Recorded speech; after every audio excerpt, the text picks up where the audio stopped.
Hello, Gemini, Sun, Moon, Rising, and Venus signs. Kamusta kayo? Sana po yung nasa mabuti kayong kalagayan. Welcome back po sa Star Tarot. Kung bago kayo dito, welcome din kayo. Thank you sa inyong support. I truly appreciate it. God bless you all, Gemini.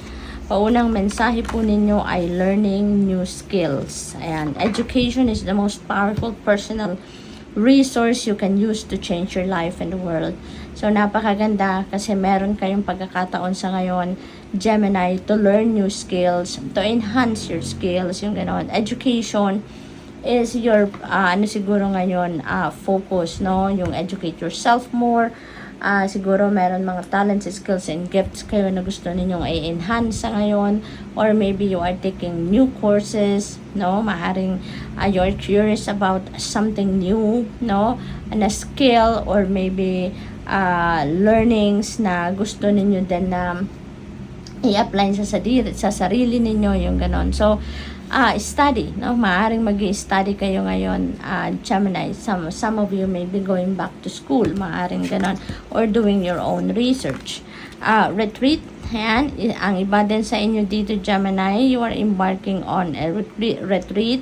Maaring naghahanap kayo dito ng kalinawan sa inyong isipan, maaaring naghahanap kayo ng enlightenment, kaya gusto ninyong mag-reflect, mag-solitude, mag-contemplate, no? Mag-introspection kayo. Maaari din na feeling siguro ninyo sa ngayon, yung parang may disconnect kayo sa soul ninyo. Kasi siguro din, marami kayong pinagkakaabalahan, iba't ibang bagay, na stress kayo, hindi na kayo nakakapag-focus sa self-care, kaya feeling siguro ninyo parang hindi nyo na ngayon kilala ang inyong sarili because of too much things, no, na pinagkaabalahan ninyo recently. Wala na kayong, yung parang nagkaroon kayo ng disconnect sa sarili ninyo, no, kaya you're going deep within, no, mag-focus kayo ngayon sa inyong sarili, no, probably ganun din ang gagawin ng iba sa inyo sa ngayon. Beautiful souls, you inspire and uplift others. Napakaganda. Maaring ito din ang isa sa misyon ninyo sa buhay, Gemini, at this time, no? Maaring isa kayo talagang beautiful soul. Maaring ang iba sa inyo, naririnig nyo na yan from other people, na you are a person with a beautiful soul kasi very inspirational kayo. Siguro motivate din kayo ng ibang tao. Maybe ikaw yung siguro, no, masasabi ninyo na ikaw yung light of the party. Siguro kapag pumapasok ka sa isang grupo or sa isang room, no, as in nagliliwanag ang lahat kasi very vibrant ka siguro. Yung bang yung magaan, no, ang vibe ninyo at nahahawa ninyo mga tao na nasa paligid ninyo, no? You're very inspirational at the same time, no? Kaya marami siguro kayong tao na natatouch ninyo ang buhay, no? So, maaring yan din ang mission ninyo sa ngayon. Maaring kayo yung liwanag din ng ibang tao. Have no fear. Ayan, fear is a trap of the ego. Allow me to use my sword of light to free you from disquieting feelings holding you back. Have no fear, no, Gemini? Have no fear. Maaaring ang iba sa inyo dito, at some point may takot na nararamdaman. Kaya ito yung panawagan sa inyo ngayon na huwag kayong matakot, no? Huwag kayong matakot. Kumapit lang kayo sa inyong paniniwala sa inyong sarili. Kumapit kayo sa paniniwala sa Divine Universe and the rest of your spirit team. Meron ding guarantee sa inyo dito si Archangel Michael na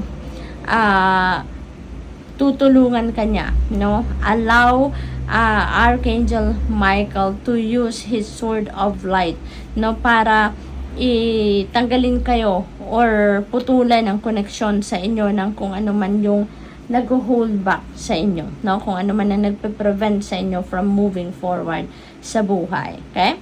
We have be a light to others. Ayan. So, you inspire and uplift others. Tapos dito naman sa kabilang deck, be light to others. So, feeling ko talaga, ito yung mission ninyo sa ngayon. This is your purpose in life sa ngayon, to be the light to others, no? You have a powerful message to share. Shine your light on the world so that others can learn from you. So, feeling ko, talaga, Gemini, isa ka sa mga healers, no? Maybe you are a healer in your own way, na siguro nagpapagaan kayo ng mga pakiramdam ng mga tao sa paligid ninyo. You light up their lives, no? Maaring natatouch ninyo ang buhay ng maraming tao dahilan sa inyong mga pananalita siguro, or sa kung ano man ang gesture ninyo. Very, very loving and very kind gestures, no? Kaya maraming nai-inspire sa inyo. Marami kayong natutulungan na magkaroon ng liwanag din ang buhay nila. What else? We have deeper insights are at hand.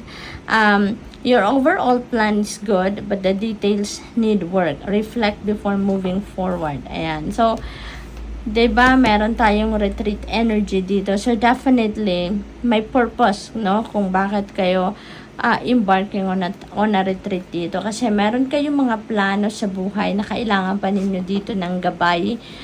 Siguro, maaring hindi pa ninyo dito nare-realize ang lahat-lahat na dapat ninyong gawin.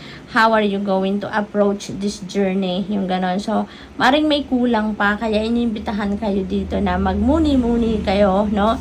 At mayroong mga important divine guidance dito na madidiscover kayo from within yourself, no? And yan ay guidance sa inyo ng divine universe.